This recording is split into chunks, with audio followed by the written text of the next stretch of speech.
It was painful. There, we'll say it right off the top.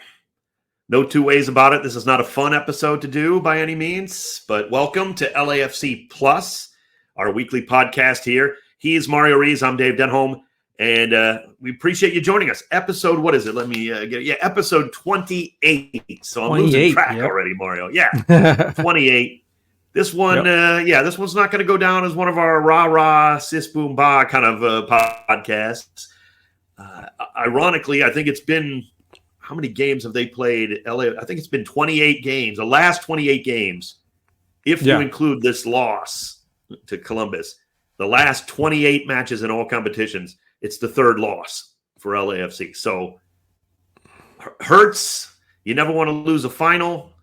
Mm-hmm. Bottom line is we're in pain, but you got to move on. The season just comes right at you fast, Mario. I don't know how to put it anymore. What do you say, really? So no, you mentioned it. You mentioned that run that LAFC has been on, not only in MLS but in Leagues Cup. Yeah. It's been a dominant run, and ultimately ended up in a battle against LAFC's toughest rival, at the very moment right now. A very worthy champion. Props to the crew, of course. Give them their respect.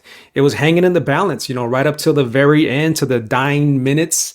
And props to Wilfred Nancy and his group of players. But hey, when you're LAFC though, and you have trophy aspirations, just like General Manager John Thornton, Head Coach Steve Cherundolo, they have aspirations of trophies, and they always mention that. They always mention we want to win every single tournament that we're in, not just every single game, every single tournament. So when they say stuff like that, and it's actually true, they just lost the final, okay? But you can't soak in that sadness for too long, because guess what? You have a semifinal coming up in just a few days. So that's what we have to focus on now. Yeah, and we will. We'll turn the page here, but we'll take a look back. The team cannot. They went right from Columbus to Seattle, in fact. They did not go back to Southern California. Mm-hmm. So bottom line is they have to keep looking forward. So will we. But, there's some notes we need to go over here, like if we look at some of this stuff. One thing I wanted to mention right off the top with my notes, much different tale of the halves, right? First half, Columbus looked like the Columbus of the four previous halves that they played LAFC, not only in the game at BMO earlier this season, in which Columbus won 5-1, but also MLS Cup final, which of course everybody alluded to, because that was a rematch of the defending champion now, Columbus, taking on LAFC in a rematch of the MLS Cup final. It was a much different second half in this game. Again, LAFC could only muster up the tie, the draw, 1-1 up until the 92nd minute. But, if you look at the score, I said it that night during the broadcast, obviously the 3-1 is flattering to Columbus. Not that they didn't deserve to win, but it was a 2-1 kind of game, nip and tuck, back and forth. Either team could have won it realistically. But, they get the last one, it makes it look a little worse. But my point being, the second half, much different than the first. I think LAFC kind of honestly stopped the bleeding a bit in the rivalry itself for most of that second half, if that makes sense. They really played well for a lot of the second half. But, you have a couple of miscues right at the end, or one especially, that opens up the rest of the game. Once you give up the second goal, you're pushing forward. The third goal, whatever, that's a great goal, but it's all on the counter with everybody going forward. That's fine. This was a game that either team could have won, Mario. This is coming out of that halftime, you saw the momentum was kind of switching. As soon as that halftime ended and they started that second half, Bogusz got a good chance. He was just a little bit offside, but you saw some of the good things that were happening with LAFC. And then you get the goal from Olivier. And from that point, the momentum was definitely going with LAFC. Even the volume in the crowd and just the atmosphere changed as soon as that goal went in from Olivier. So then the game went into the late minutes. And it was in the balance, chances for both sides. It was a blow for blow battle of just two heavyweights. And how proud, should we be of two MLS teams out of all the teams that were in this tournament, 47 teams from both MLS and Liga MX, to have actually 4 teams as the final 4 teams, and then 2 MLS teams in the final, and 2 of the best teams in really, honestly, in all of CONCACAF, where you have Columbus, who can go toe-to-toe with anybody. You have LAFC, who can go toe-to-toe with anybody. Really should be a proud moment for MLS and LAFC too, of course. Yeah, great tournament overall. Not from an LA perspective because we didn't win, an LAFC perspective. It was a great run, but we didn't win, so it's not a great. But overall, it's a great tournament. I really believe that. And the Liga MX sides, they'll figure it out too. There'll be I'm sure, some tweaking to the all that stuff, which they already have done.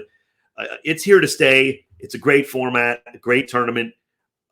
You want to win it, no question. But we have to remember a couple of things too. Another thing in my notes. LAFC qualified for the CONCACAF Champions Cup. You really don't want to be Philadelphia in this tournament. Oh, yeah. Right? Yeah, it stinks to lose a final, of course. It was horrible watching that confetti fall at lower.com field after we were basically done with our broadcast, essentially, or I think we were still in the post-game show. Terrible watching the crew celebrate. It hurts, no doubt. We're not taking anything away from that. But how would you like to be the Philadelphia Union the day after that tournament? Losing in the PKs to Colorado. You have to clinch. If you go that deep, you must get a spot in the CONCACAF Champions Cup, right? Because there can only be one winner of any of these tournaments. Right? We know that. World Cup, whatever. Like, you are going to, most often, you're going to be disappointed if you're a fan of a team because they're not going to win most of the time. I mean, how would you like to beat Colorado? What a performance from Colorado, too. I mean, wow, to win that third place match, another PK win there for Colorado. So they're going to be in the CONCACAF Champions Cup. What an accomplishment for them. But yeah, this tournament, Dave, as I was watching this, especially, towards the end when you start getting down to the knockout stages and the final teams here, it was just catching up on all that just made me feel that pressure, that intensity of MLS Cup playoffs, which is right around the corner as well. So no I am just so pumped up for MLS Cup playoffs and the race that is going to start actually, MLS started this weekend, right? They picked up Saturday, action again. Before the Leagues Cup final. They were back, but LAFC get going this weekend. Yes. So the race is on for that playoffs. And LAFC, they have about 10 matches left. Most teams have about 8 or so, but with games in hand, LAFC are sitting really nice to gain ground on some of those teams that they have, games in hand with. Absolutely. That's a good way to look at it. We'll certainly break that down coming up. A few last things here on Sunday's loss. Kudos to Columbus and Cucho. Of course. And it's just great team, great manager, great player. Cucho won them that game late. Let's face it. Diego Rossi, Christian Ramirez are having tremendous seasons. They're great players. LAFC held them down for the most part, realistically. Cucho just took it to a different gear, and sometimes a player is going to do that. We've seen it with Denis Bouanga plenty of times. We've seen it with other players, as Carlos Vela. That's what those great players can do. And, you got to tip your cap to them, no question. Columbus deserved it. Not going to take anything away from them. Best thing for LAFC, though, Mario, was this right here. I'll play a little audio from the match here. Bogusz drops the right arm. Here it comes. Towards the top of the 6. Knocked out and in! It's Olivier! Giroud has tied it in Columbus! And I'm sure the crowd in Columbus is saying, Giroud! Olivier Giroud has made it 1-1. His first for LAFC, and the 3252 are loving it at lower.com field.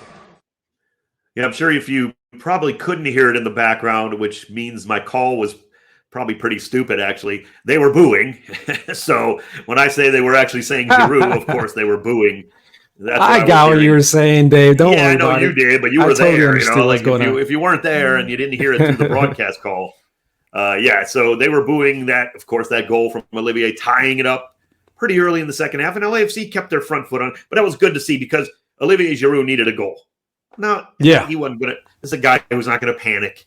This is a guy who's not going to be worried about it. It's more for all of us. Not so much for Olivier. He's fine. He didn't care if he didn't score for a couple games or whatever. He just needed to get into the flow. He knows his goals will come. His assists will come. We all needed it because we're all Yeah, neurotic fans, right? And we all just like start to panic. Great goal. Good to see. We turned the page. We got to turn the page. And we'll even turn the page by talking about other games because MLS did go on, as Mario said. And LAFC have to turn the page, but so does everybody else. And it's kind of weird how, not weird, but because this tournament takes so long and teams have been sitting out, Mario, everybody gets scheduled essentially for the day before the Leagues Cup final. Of course, LAFC were supposed to play Vancouver. We got our game, delayed, now postponed, if you will.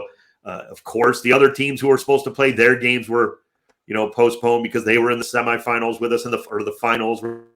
So, yeah, everybody got back to action the day before the Leagues Cup final. Plenty of good games, great storylines developing. Mario mentioned the playoffs, which we're going to start to dig into a little bit more. Mario, I got to start with this. Which one?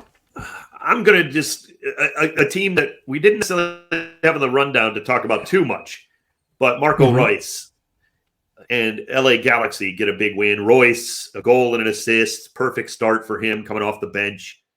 Yeah, perfect start to his LA Galaxy career, his MLS career, if you will. And a lot of people, Mario, and I don't know, I'm going to ask you. I'll ask you this.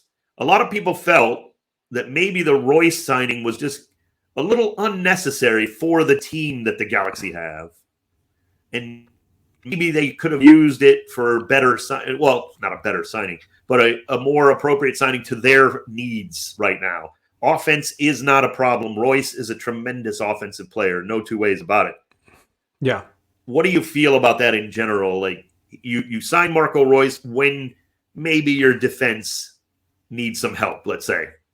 Yeah, they do need help on the defensive side. Of course, we all know that. That is obvious. Of course, we've seen that all season long. We've seen how much offense they have, but I don't think that you can get enough offense, especially with a quality player like this. If you have a chance to get a quality guy, top-notch guy like Marco Reus, and then you see him step in with just a couple of days of training, he steps in the 60th minute, which is a good enough chunk of time for him to get acclimated to the game, because sometimes you see guys step on like in the 80th minute, 75th minute, and they make their debut with the team, and it's not really enough, right? To really get acclimated to the game. Workout. Yeah, that's like a tiny workout. Exactly. They're not but when you get in the 60th minute, you have enough time there to get acclimated to the game and to your players. And you saw him right away. He was doing some touch and go, some type of, passes like that.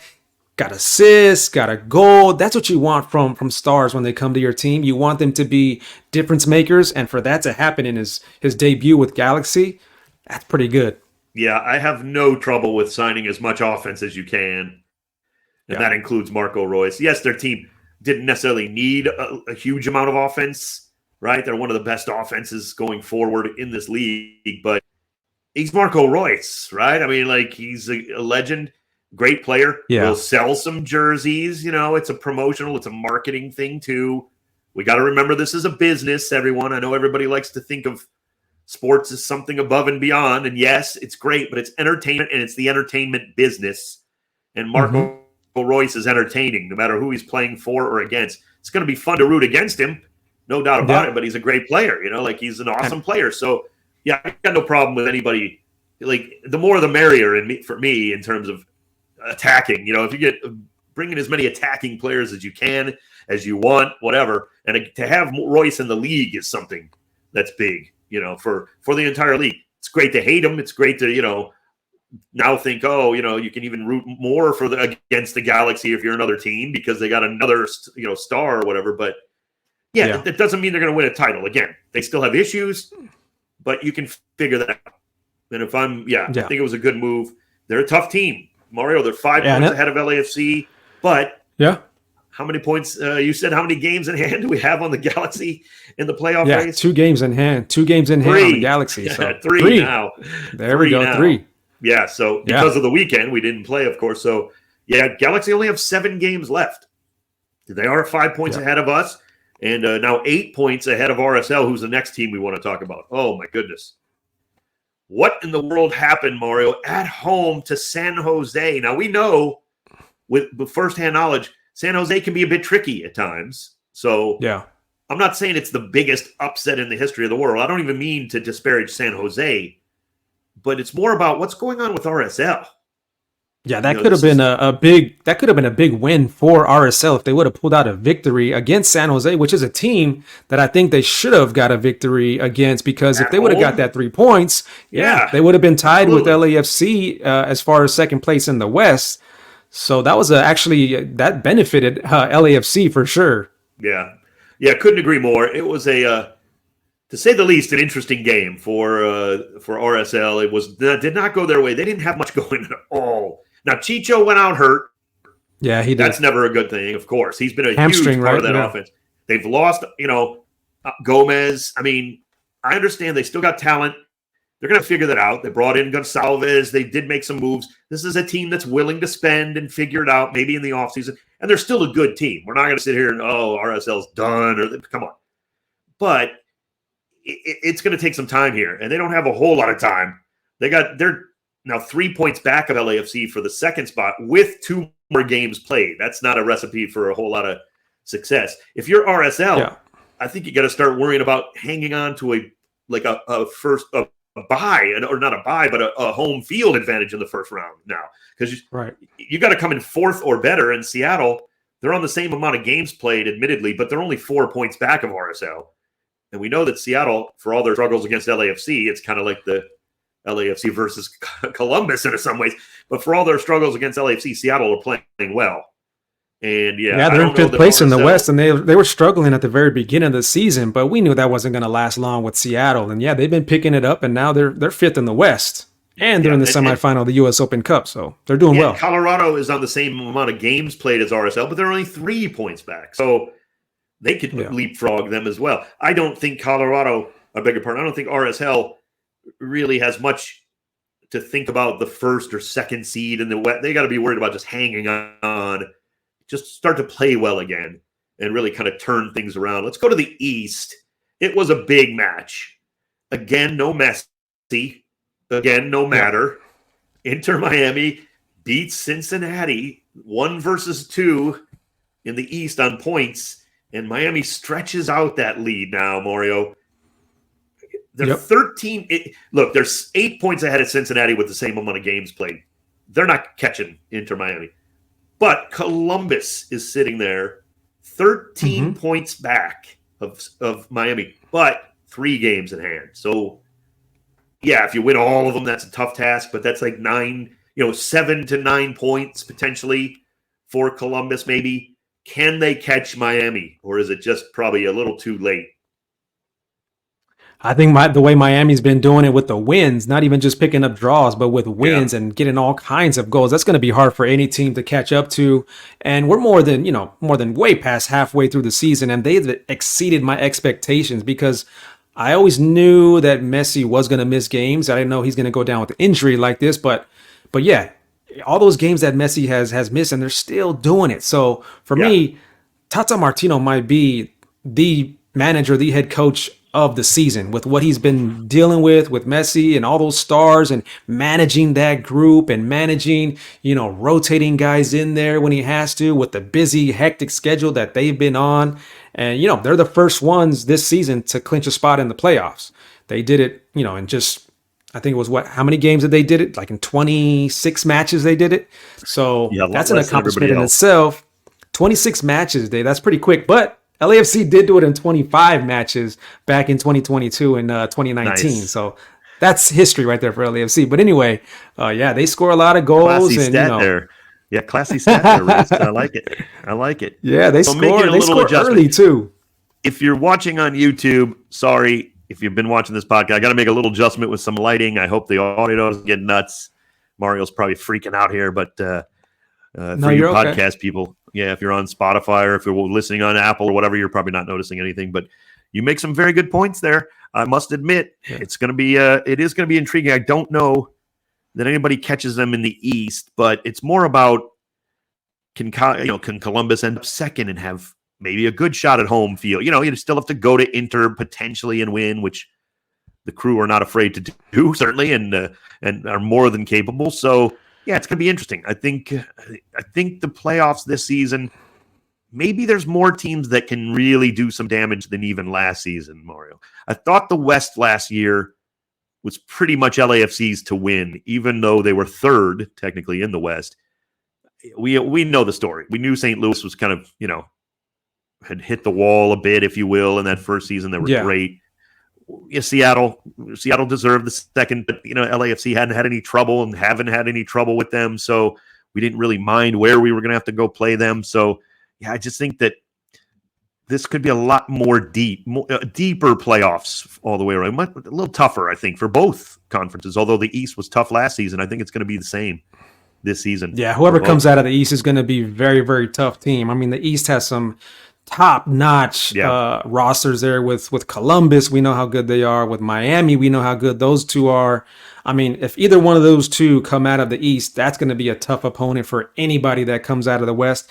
But then you look on the West, Galaxy just loaded up. They're looking pretty good. LAFC, we already know, how deep LAFC is. And that's the key, I think. I think the key is the depth, right? Because Galaxy, they got Marco Reus, of course, but once you start going to the bench and you start seeing what's the bench look like, even for Miami or Columbus or LAFC, Galaxy, LAFC is loaded. They can rotate guys in at this point right now with how healthy they are, with how many big stars they have right now. They can rotate guys in and not really feel it that much. Can other teams do that in the playoffs? That's a big key for when you start getting into those playoffs.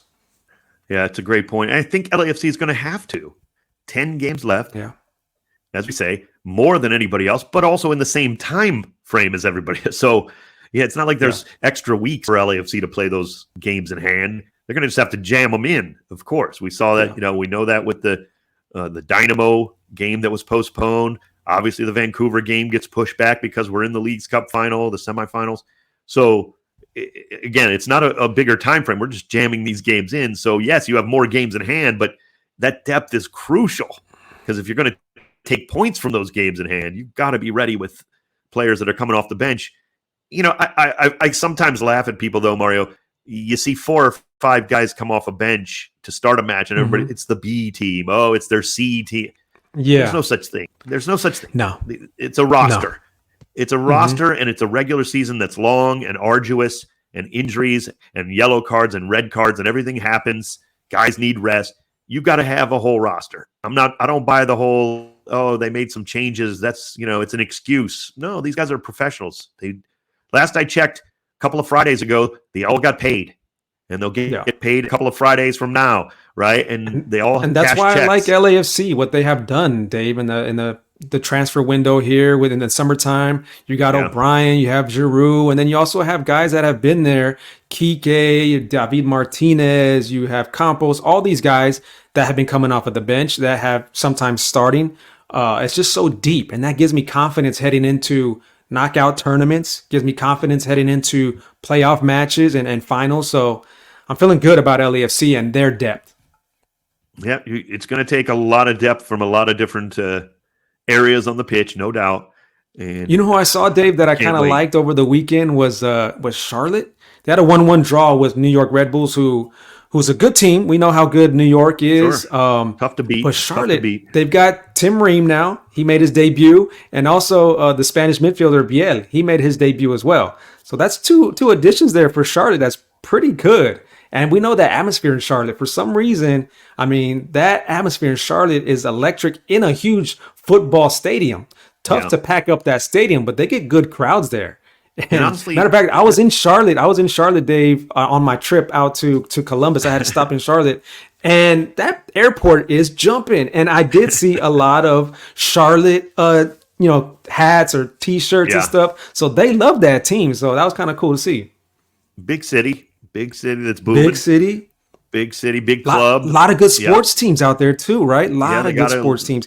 College about have and it pro. all, right? So except for Major League Baseball, they got everything. So yeah, it's a big town, big city, big sports city, I should say. And I think you're right. I think they made some intriguing moves. Biela's a very good player. He wasn't even their first maybe choice in the sense of the window. Sometimes deals don't happen.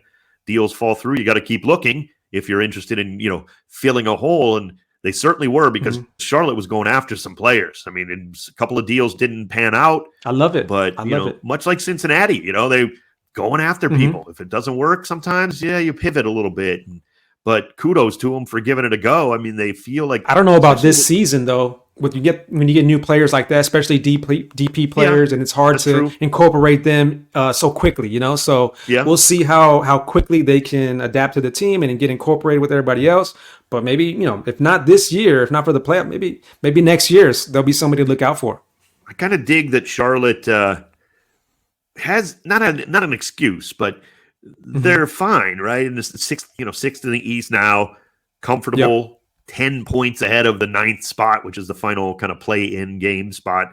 I mean, they're cruising compared to that, and yet they're not happy with that in a sense as an organization. They're still trying to improve. Yeah, I love that. Yeah, and it's a young enough organization that hasn't had a boatload of success yet, where they probably could rest a little bit on their laurels at this point. They're playing well, but they see an opportunity. And yeah, full credit to them, and their fans have to be happy with that. That doesn't mean they're a great team yet. They're not.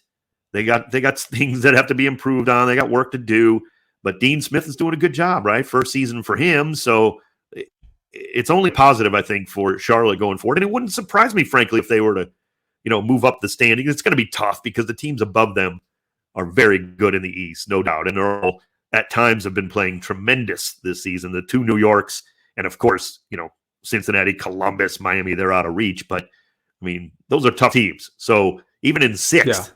You can look at Charlotte to be a threat, potentially. You don't want to necessarily play them with that defense in the first round, too. They like to shut out people. They like to keep the scores low. That can be a recipe for upsets in playoffs, certainly. Ream can only help with that, for sure. Yeah, we'll keep an eye out on that, no doubt. But great stuff as always, Mario. We've got a game coming up, and that is turn the page quickly at Seattle, coming up Wednesday night in the U.S. Open Cup semifinal. Here's the thing. LAFC fans know this. If you're part of the plus in this audience that maybe don't follow LAFC religiously, LAFC will host the U.S. Open Cup if they were to win at Starfire Sports Complex coming up on Wednesday against Seattle. So depending on when you're listening to this, may have already occurred. But if they beat the Sounders in that match, they will host the final regardless of who wins the Sporting Kansas City Indy 11 match. I'm rooting for the underdog there. I'm rooting for the USL Championship side. I got to be honest with you. And it would be kind of cool. And maybe who doesn't love that? Hey, maybe LAFC can help Indy 11 get to the CONCACAF Champions Cup, right? We've already qualified, so if they take care of business against Sporting, we beat Seattle. Why not, right? I mean, who knows? So, by the way, I believe they would. I certainly want to win the cup. I don't want to allude to fool anybody into thinking I'm saying, let's let Indy 11 win. No, that's not what I mean. They would qualify because we've already got our Champions Cup spot, right? So we've already qualified for the Champions Cup. I believe the second place team, when we beat someone in the final, they're still going to the Champions Cup based on the U.S. Open Cup slot, right? Because we already have ours. So that's what I'm saying. Okay. I'm not, good to clear that up. I did not know that. Want us to win the cup. Yes, I'm desperate for us to host the U.S. Open Cup. I love it. So check us out. Seattle's going to be. Yeah.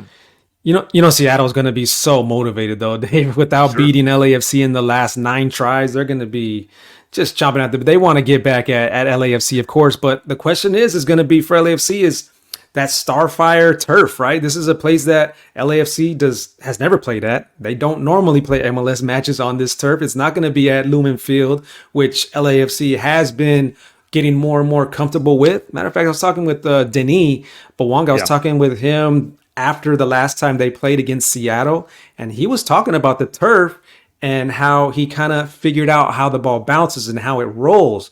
So it led to one of his goals because there was a big long ball, right? There was a big long ball, and he knew how it was going to bounce because he's used to that turf. He knew how it was going to bounce. So he kind of held up his defender, and then with holding up his defender, it let him get the bounce that he knew he was going to get because of that turf. Yeah. But now LAFC does not have any idea about this turf. I hear it's not the best. I hear it's very hard. So we'll see, and we'll see, which players are going to be in this match in the starting 11, because will there be rotation? Who knows? It's been hectic. It's been busy. So it's been congested. So we'll see who comes out there in the starting 11. I'm sure it'll be very, very strong. I have no doubt about that. Yeah, it's not just about the game previously in Columbus where you're now a quick turnaround. You also have a game Saturday against Houston in the Western Conference, right? In MLS play. Not an easy game. Yes, it's at home. You'll be back at home, but it's still quick. So there may well be some rotation for Wednesday night. Certainly against Seattle at Starfire. You can hear it on 710 ESPN and the ESPN LA app beginning at 7 o'clock for the pregame. And Dave, as we do get back to MLS play this coming up weekend, you got to keep in mind, especially these are 2 back-to-back games against Houston in the regular season here. And these are massive games, Dave, because you know why? You need that home field advantage through the playoffs, right? So these 2 MLS games that are coming up are massive. And then also you get, the higher you are in MLS and the further you get ranked higher in different tournaments like Leagues Cup, right? So yes, it matters. You win these regular season matches that go all the way back to the regular season. Maybe they're in the middle of the season or whatever. And you think maybe you can, rotate on certain ones, or certain ones aren't as important as others. No. You got to win as many, many, many games as possible to get that home field, because you need those in the final. You need that home field in the final. Yep. I can't stress that enough, because we've been to the final a few times without home field advantage. You know how much you need it. Exactly. Absolutely. And we also won at home in 2022 in the MLS Cup in a very tough game. I bet you Philadelphia would have rather played that one at home. So no doubt that's a huge factor. Now, again, it's not an excuse, or you can't fall back on that. If you lose a final, you lose a final, but sure would be better to be playing them at home. That's why you got to keep battling. That's why these games are important. No doubt about it. It's a great call. And, by the way, we happen to have 2 games against Houston in a row last season. I didn't like that scheduling. They did have to be only about 4 days apart. It was the hottest the Dynamo were and as cold as we were, and they thrashed us in 2 straight games. So it can happen. Hector has been playing well, too. So Ache is going to be ready to go, and they're coming off their U.S. Open Cup win last year. So, they're going to be good. They're going to be rolling in for those 2 matches against LAFC. I don't love when schedules have teams playing each other twice in a row, back to back like that. Now, this is because of the postponement this season. So I'm not going to blame MLS or be mad about that. This just happened to be a weekend where they can make that game up, if you will. I don't mean this first one at BMO. I'm talking about the very next week going to Houston. That obviously that game should have been played earlier, but the hurricanes and the issues with the weather. So, but last season it was just boom, boom, home and away within 4 days. I hate that kind of scheduling, Mario. I know it happens occasionally, but the problem with those this was coincidence on this case. This was coincidence, but the problem with scheduling it like last season, you got injuries. Guy gets hurt. Maybe he has even just a little nagging injury. He's going to miss 2 games against the same team, and you never play. Like it can be, and I'm not talking conference as well. Yeah, exactly. Especially a conference opponent. Now, you don't even play the other conference twice, but it has to be a conference opponent. But you're right. That's a great point. That's a chance for a week, to gain a lot of points and take advantage of a team if they're down for some reason, or if they've played too many matches for some reason, and you catch them at the right time. You can capitalize if you're that team. Yeah, I mean, it's nothing to get too crazy about. It all evens out in the wash, but you still got to take care of your own business. But it's going to be tricky. 2 weeks in a row here. Yeah. We still got work to do Wednesday night, and then, of course, on the weekend against Houston back at Dave, you know who was the MVP, though, while we were in Columbus? It was a great trip, of course. It's always fun, though, when we're out there in Columbus for LAFC matches. But I think Dave, you were the MVP because your selection of where to eat, it was on point, Dave. You never missed. You went undefeated. The food was amazing in Columbus. We did it. Look, they don't know us. They're not expecting the place. There's a place called the Pearl. I believe it's like right outside of downtown, just right around the downtown area, but a little outside of the freeway. That I think Short North. I think they call that area the Short North. Place called the Pearl. Good stuff. Yeah. Mario and I ate like kings. So we had the jalapeno cornbread. I can't forget about that. That was memorable. Oh, that was with the melted butter. Remember Zidane? Remember that goal that Zidane? The cornbread was just phenomenal. Yeah, great meal, no doubt about it. Doesn't make up for the loss, but hey, we had a good time. Went to a Columbus Clippers game the night before, right? Yeah. Ate ice cream. Got a little helmet full of ice cream. Hat. Yeah, it's very cool. Yeah, absolutely, good time. Shout out to Seth Burton, too. Stuff. Yeah, so we had a great time. As always, we always have fun on the road. And let's hope we can get it done in Seattle coming up on this. Let's get to it on Wednesday. Join us for the pregame show Wednesday night, 7 p.m. on 710 ESPN and the ESPN LA app. Dave, it's going to be a good one. As always, thanks, Mario. Thanks to you for watching on YouTube. If you do that, subscribe, rate, review at all the podcast places. Please let us know how you feel about the show wherever you get your podcast. This is LAFC Plus.